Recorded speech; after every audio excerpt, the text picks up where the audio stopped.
Sanibona, ngaphambi singene kwividiyo namuhla, ngithi angithathe lethuba ngibonge i-support nothando enikhombise lona lingaphezu kokucabanga kwethu. Siyacela niqhubeke nisiphote njalo ngokubuka amavidiyo ethu, ungakhohlwa ukukhomenta, ushare, ulike. Siyafisa ukuzwa umbono wakho. Sicela ke singene kwividiyo namuhla. Sizokhumbula ukuthi emveni kwe-press conference kaFloyd Shivambu ntambama uNhlamulo Ndlela ukhiphe uFloyd egrupini yomkhonto wesizwe party. So ngaleso sizathu sabona ukuthi laba ababili vele kukhona ukungezwani.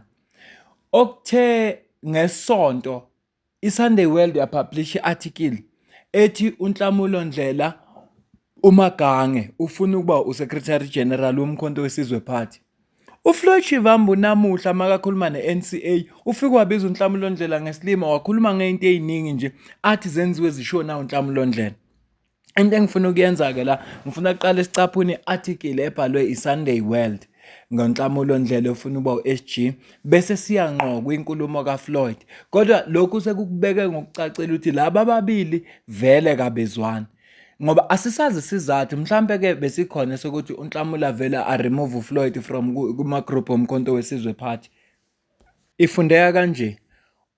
U-spokesperson we-MK party uNhlamulo Ndlela usekuvezile ukuthi ukulungela ukuthi angangena ezicathulweni zika former Secretary General womkhonto wesizwe party kuFloyd Shivambu oshiye isikhala lesiyana kulenyanga ephelile ngomhla ka-3.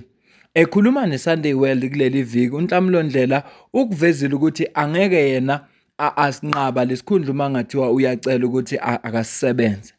Emazweni ekuthiwa shiwo nguye nanka open quotes, I'm a cadre of the movement. If the structures deploy me, I will accept the responsibility. I'm not campaigning for any position because I'm not here for positions, but I will serve where the organization called me to, he said. Ngokuhumusha-ke uthi yena uyicadre kule movement. Futhi noma ngathiwa i-structure simbeka kuphi angayamukela leyo responsibility kodwa yena aka-campaign for any position kodwa nje yena uzimisele ukuseva i-organization noma kuphi la abizelwa khona. Qhubeka bathi intshisekelo kundlela yepower ize emveni kokuba laba bantu abazibiza ukuthi basuka nomkhonto phansi bephusha ukuthi yena afuneka sithathe lesikhundla sokuba uSecretary General ngoba befuna uqinisekisa ukuthi ama-interest wabo are-represented lapha yakwi-party futhi bane dominance kanye ne-influence naseParliament. Kwi-paragraph yesithathu babhale kanje ukuthi imithombo ethembekile yangaphakathi ikuvezile ukuthi iyamsupport uNdlela njengomunye wabantu abacabanga ukuthi angalunga kule role kanye noPhumlani Mfeka. Omunye umuntu futhi abacabanga ukuthi angalunga yilo obeyinhloko yama-election head of elections okuwuBongani Baloyi. Bathi noma lesikhundla lesi siyisikhundla esinabantu abaningi abanentshisekelo ukungena kuthi kodwa uNdlela definitely une-attention yabantu abaningi njengoba upresident sekakubonile futhi usiyakholwa lokho kade lokhu bemtshela khona ngoFloyd. uFloyd-ke njengoba bekane-interview ku-NCA angayitholi epheleleyo kodwa ngiyitholile la akhuluma khona ngoNhlamulo Ndlela, not specifically yena yedwa. Ukhulumile nangoDuduzile wakhuluma futhi nangalento ayishilo kwi-press conference ukuthi kunabantu ababhema ama-drugs bese bayabathuka ebusuku. So ngifuna ukumcaphuna kodwa into engicabanga ukuthi ngizoyenza ngizocaphuna le i-NCA ebese mhlambe siyicaphuna le ama-drugs ukuze sikhumbule konje kwakwenze njani. Party Jacob Zuma ever come to you and ask you directly if you are trying to overthrow him? Why was he listening to other people, not you? Who advised President Zuma of the MK party? No, there's never been a time where he directly came to me to say that I am going to overthrow him. But the report which was presented in the officials, the meeting of officials that took that decision, that report came with him and it was given to him by the people I refer to as scoundrels. Do you know who they are, by the way? I'm just curious. It's different people there. That includes an imbecile, a fool called Nhlamulo Ndlela, one of the foolish leaders of Umkhonto weSizwe who unfortunately represents the people there. He's always on drugs and always high on alcohol in terms of how he deals with issues. That is what we're dealing with every day. And he will even take pride that he is going to tell lies to President Zuma about him. And of course, he will use the otherwise very gullible and directionless daughter of President Zuma, who of course has got first front row access to President Zuma by virtue of being the daughter. So that is basically what we're dealing with. And of course, Nhlamulo was working with this. Didn't you call her a druggie on social media? I didn't say that. I didn't say she's a druggie. I said there are people who take drugs, which is true, and insult me on social media at night, and which is a fact in terms of what happens. Look, I don't want to deal with those issues. If anyone wants to challenge me about that, they can ask me privately as to who takes drugs and insult me, and I'll tell them. But I don't want to speak about that in public now.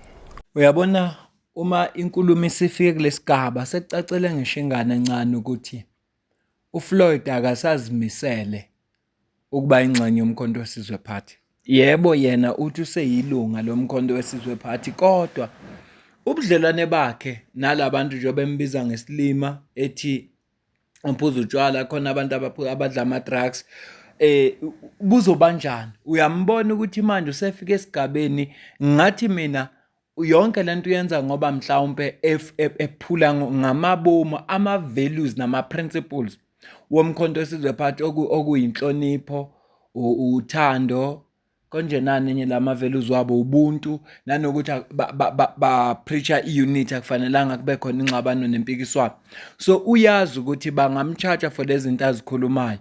Leyo nto le ngamenza ukuthi umkhonto weSizwe Party umxoshe not yena resign. Yabona nje mangilala lenkulumo yakhe useyinhlelweni yena zokuthi ufuna umkhonto weSizwe Party kube uwona ozomxosha.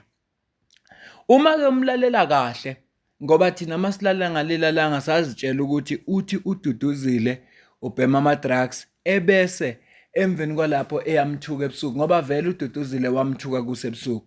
Kodwa uFloyd makaveza lokukhuluma uthi akashongo yena ukuthi ududuzile ubhema ama drugs.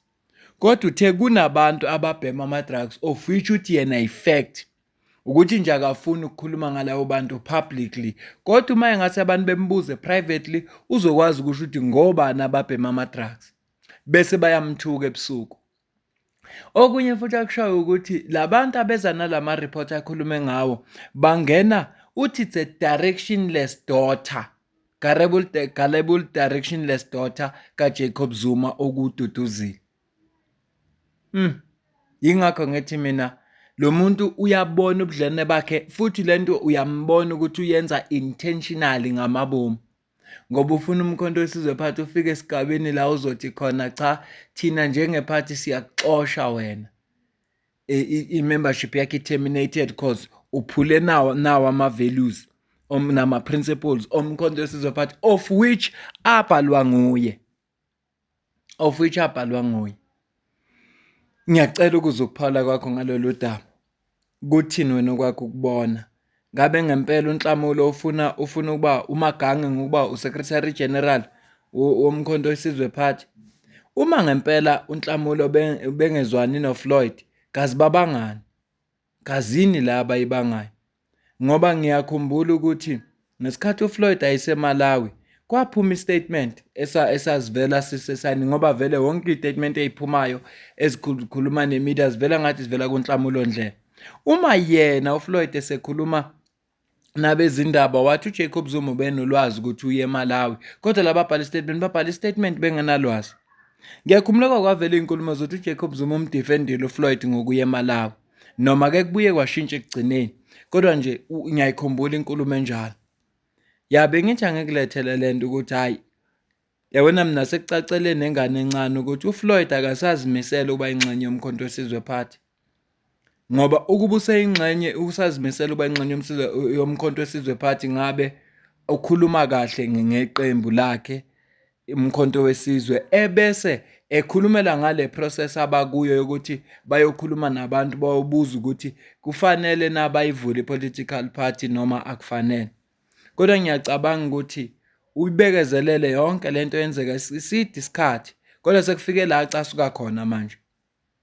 Kufika la acasuka khona. No, ngithi angikulethele le video uyizwe bese uyangitshela ukuthi kuthini ukuphawula kwakho. Kodwa nje mina ukwami ukuthi uFloyd akasazimisele ukuba ingxenye yomkhonto wesizwe party. Ngingaba wrong. Ngicela ukuzwa kuwe. Ngale kwalokho mina nawe sidibane kwivideo elandelayo. Ngiyabonga.